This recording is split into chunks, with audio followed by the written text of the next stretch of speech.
Hi, and welcome to the podcast. Thanks for joining me. My name is Jeremy Rodrigo. This is the Waterbury Health Podcast. Welcome back. Today I'm delighted to have with me Deborah Weymouth. Deborah is the president and CEO of Waterbury Health, which includes Waterbury Hospital. Deborah, thank you for joining today. Thank you for having me. You know, I'd like to start the podcast by letting you kind of brag to me a little bit about the employees and the people who work here at Waterbury Hospital. Oh, Jeremy, I'm happy to do that. So, you know, the building behind me is filled with people who have dedicated their lives to caring for their friends, their neighbors, and their community at large. They took special courses, they are educated, certified, and ready to help and care, and I am so proud of them. We have a number of employees who have really been here their whole career, 30, 40 years. Physicians are the same way. You know, they're really committed to Waterbury, and together as a team, we can continue to do great things. You know, I always say on the podcast that, you know, this is a family. This is a medium-sized hospital, but it feels like a small town kind of feel to it. Everyone knows each other. They've been around a long time. People say hello to each other in the hallway. It really is a family. And because Waterbury is kind of a unique community, the people that you're taking care of, a lot of the times you know those people, or you know someone who knows those people. That is definitely true. And they take it really seriously. They do. And the last people you want to let down are the people that you know and love and care for. So they go above and beyond to do whatever it takes to provide quality care and service. Yeah, that is absolutely true here. And we've highlighted that over and over again in our podcasts. Good. So let's dig into a little bit of some of the things that have been, you know, running around lately. Let's talk about our staffing plan and the number of staff that we have on and how that affects patient care. Sure. So not unique to Waterbury. Staffing has been a challenge literally for every hospital in the United States, really since COVID. You know, we lost a lot of people that retired. They took that opportunity to move on to other things, and it really impacted care delivery everywhere. So, you know, the staffing challenges are not unique in the United States or in Connecticut. But last year, legislatively, there was a requirement to report on how you're doing on your staffing. Mm-hmm. So they're close to being like a staffing ratio type of plan, which is really the number of nurses that you have to the number of patients, and they align by level of care. Yeah. So the more severely ill a patient is, the more nursing time is needed. So maybe a patient in the ICU, it's 1 to 2 or 1 to 3, somewhere in there, so that they get a lot of time and attention. Someone who's not so acutely ill, the ratio may be significantly higher, 1 to 5, 6, so forth. Yeah. So the important thing to know currently is that Waterbury Health is in full compliance with the Department of Health regulations on all of that related to staffing. We developed a staffing committee. We work hard on tracking and monitoring and reporting as required by the guidelines that were passed legislatively. So, you know, we continue to adhere to the guidelines as we've been directed. And, you know, other hospitals in the state continue to struggle with this. Yeah. So we're working hard to grow and develop our own local folks. Yeah. We have classes, we have some summer sessions, we do all kinds of things to bring in new people. You know, I noticed today that they started a new orientation class, and there was, I think, 29 new hires in the class, including 7 new nurses. Right. So we're bringing them in, and I know that our recruitment folks are doing everything they can to, you know, show people how great Waterbury is, get people to come here to start their careers or to transition their careers over to a Waterbury Hospital career. I know they're working hard, and it shows. I mean, we've got, you know, a room full of people up there getting ready to start their journey with Waterbury Hospital. So interestingly enough, you know, I'm one of the first people on their agenda to welcome them to Waterbury Hospital, and I had a chance to meet all 29 of them this morning, and they were pretty excited to be here, and we made a big point out of talking about how we really want to be openly transparent with each other. You know, we go out of our way to communicate, we let people know what's going on, and I even urge them, if you have a question, stop by my office because I'm happy to help. People need to know and understand what's going on at their local hospital, and we encourage all of our employees to do that. Right, and because our employees are really, the best ambassadors to our hospital, because they have their own families in the community, and they have the soccer games, and they see each other at the grocery stores, and if they feel comfortable with what's going on here, they're going to let their neighbors know, hey, everything, things are good.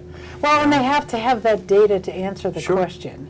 And I think that's kind of part of being the same team. You don't not tell your team what's going on or what you're going to do next. So we really go out of our way to communicate with them so they're aware. Let's talk a little bit about quality of care. I know that quality is number one on our minds every single day, quality and safety every single day. In fact, for those who don't know, we have a safety meeting every single day. There is a meeting to talk about safety, and it lasts about 30 minutes, and every department, every person in every department, or all the leaders of the departments talk about any safety concerns, anything that's going to affect our quality of care, anything that's going to affect the patient is discussed every day. Correct. And so those are things that we take really seriously. So tell me about the quality of care here at Waterbury Hospital. So in addition to the daily meeting that you mentioned, the huddle, we start all of our big group meetings with a safety moment. And we often reflect on a good catch or an opportunity where one of our caregivers saw something, said something, and then made a difference in a patient's outcome. And we really make that a regular practice in all of our big structured meetings. So we stop, we take a moment to focus on safety, and then the first item on the agenda is about quality. So from a quality perspective, we've had 382 days in this organization without a central line associated bloodstream infection. Now, that's over a year. Yeah. That's pretty amazing stuff. Yeah. And we've also gone 129 days without a catheter-associated urinary tract infection. Also big news. That doesn't just happen. Yeah. That is a team-focused outcome where everybody 24/7 is working with the patient and the provider to deliver top quality care. We have a number of awards and certificates that we've been given, and we continue to focus on quality literally every day, as you said. And quality isn't just a word. It is because there are so many people who affect a patient's care here. From walking in the door, whether you're admissions, whether it be dietary staff or clinical staff that are taking direct care of the patients, or even the housekeeping staff, security, there's so many people that are involved with touching a patient's life here. And keeping all those people focused on the main goal, which is, because we're all here to take care of, we're all here to make sure patients are taken care of. That's the whole reason we're here. But it's a big undertaking. Boy, it sure is. And it takes a lot of coordination. Yep. Right? I think that would be the best. And so when you have statistics like all these days without infections that can be common if you're not paying attention, these things happen. These are big benchmarks for us. I mean, these are big things. And we've had outside agencies and accreditation bodies that say the quality of care is good here. Correct. What they're doing is meeting all those standards and benchmarks. Yep. That really is something to say about our staff. Oh, completely agree. And the fact that we even monitor them all. Yeah. So I can tell you the number of days since speaks volumes that we're tracking all that as close to real time as we possibly can. One of the groups that you didn't mention when you were just talking about the contributors to high quality outcome is our environmental service team. Correct. I like to call them the infection prevention ambassadors, because without them doing the detailed cleaning that they do all the time, infection rates would be higher, and they do such a wonderful job. So a big shout out to everyone who helps. I will say Mike Stokes and his team in environmental services are amazing. This hospital is so clean all the time. And people mention it all the time. People, actually say, "Wow, this hospital is really clean." And they also talk about, when the young woman or the young man came in to clean my room, they were so pleasant and nice. because that's part of Also your makes a difference. That's part of your experience, right? Yep. Somebody comes in to clean your room, you want them to be nice to you, and and those are things that are really important. The skill of our staff, I just want to touch on that. We talked about it in the beginning of the highly skilled and trained and educated people we Right. have. It really is amazing the amount of knowledge that's walking around these halls every day and the True. skill. You want to talk about Yep. that just a little bit? Sure. So, I mentioned obviously having to get certified and go through various levels of education to even be considered to be one of the employees who works here. But in addition to that, we do a really good job of monitoring our clinical outcomes and adjusting the education live, real time with our educators. Now, we have a group of educators that work throughout the different departments in the hospital, and they provide up-to-the-minute, at-the-elbow education. So if there's ever an issue or you forgot something you haven't done in Yeah. a few years, there's somebody there who can help you with that and keep your skills crisp and current. And we take that at a very high level. We also have, as you know, we're a teaching hospital, so we have residents and med students and so forth, and in their own special way, they keep you sharp because Sure. they're always asking questions Sure. or putting in orders that maybe need to get looked at again because they're new at what they do. Yeah. But, it's not an issue about being wrong. It's an issue about coming together to be right. Yeah. And that's really what makes a difference for us. So there are some things that we do, dovetailing onto that, there are some things that we do here that are unique to our hospital. Some of the capabilities and the things, the procedures that we do, some of them are new and some of them are innovative and some of them are new to us. So talk about some of the things that we do right here at Waterbury Hospital, your local hometown hospital, some of the high-level skilled procedures that you can have done right here. Well, to begin with, you'd be surprised. I think most people think, oh, wow, if I have one of those, let's say a cardiac issue or, a complex orthopedic issue, that I have to go to some specialty hospital. Well, actually, that is not true. We have amazing equipment and services here at Waterbury that can address 99% of things that people may have day in and day out. Sure. So I know that we have trans-aortic valve replacement services here, which is There's one going relatively on new. today, right now, as we There speak. is, yes, and we also have a new procedure called the Watchman, which is a heart implant to prevent blood clots. So, who would have thought in your community hospital right next door that we can do these complex procedures, but we do them well, and we do them regularly. Yeah, that is one of the things that sometimes when people tour our facilities, sometimes we offer tours and people see the equipment and our beautiful hybrid room, operating room is just so state-of-the-art. The people, I think if people saw that with their own eyes, and maybe I'll do a podcast showing some of those things. Yeah, you should. Because people would be like, wow, that's, the robots and Oh, the... yeah. We're here taping this in our wound center because it overlooks our front circle.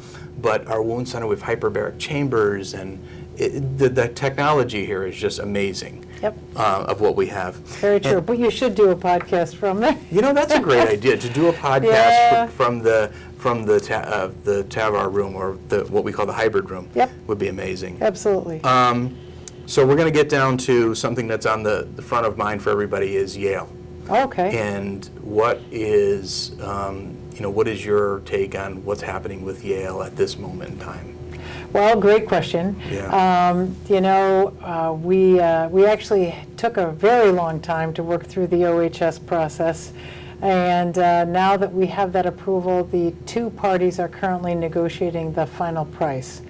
I remain very hopeful, very positive that this will move us ahead in terms of our organization, and to be part of a internationally recognized medical school would just be wonderful for our organization.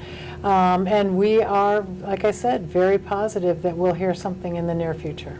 Yeah, and there's a lot of legal wrangling going back and forth, way above, our pay grades, that we're letting those people sort it out. Right. But we feel hopeful that, and encouraged that it's moving in the right direction. Yep. I often laugh and have shared this with the staff that the folks having the conversation from a Ivy League, kind of real traditional academic medical center, are talking to two very untraditional private equity owners in Southern California, and by definition, they just look at the world differently. Sure. So to have this kind of conflict come up, probably you could have even said it was inevitable, Yeah. in that they come from a very different place. But I do think at the end of the day, everybody wants the right thing for the people of Waterbury, and that would be for this transaction to move forward. And one of the things that we do really well here, that Yale, when we become a Yale facility, will continue on, is our community benefit.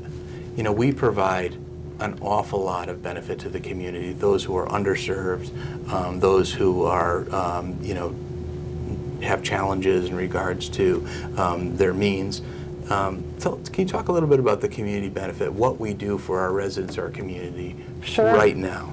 Well, I can define awful lot for you, and Yeah. it is an awful lot. Yeah. It's $33.6 million, and that's just an annual number of community benefit, or what we provide to our community in support of their clinical and their care needs.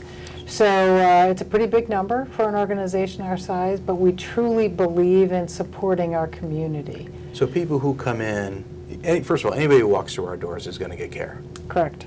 Regardless of their ability to pay, they're going to get Exactly. care. And that comes to the tune of about $33 million a year that Yes. we're taking care of our community. Yep.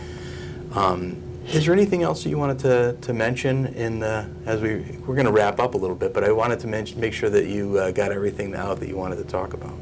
Well, I think, again, I will go back to where I started.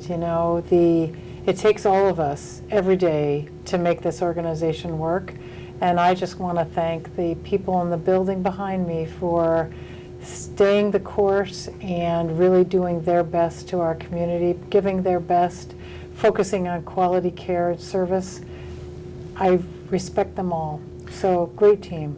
Yeah, I say this all the time, I love working here, I love the people that I work with, and I know, because I see every single day what people are doing for our patients every single day, and it really is amazing. Thank you, Deborah, for joining. Thank you. Thank you for joining us on the podcast today, and we will catch you on the next one very soon.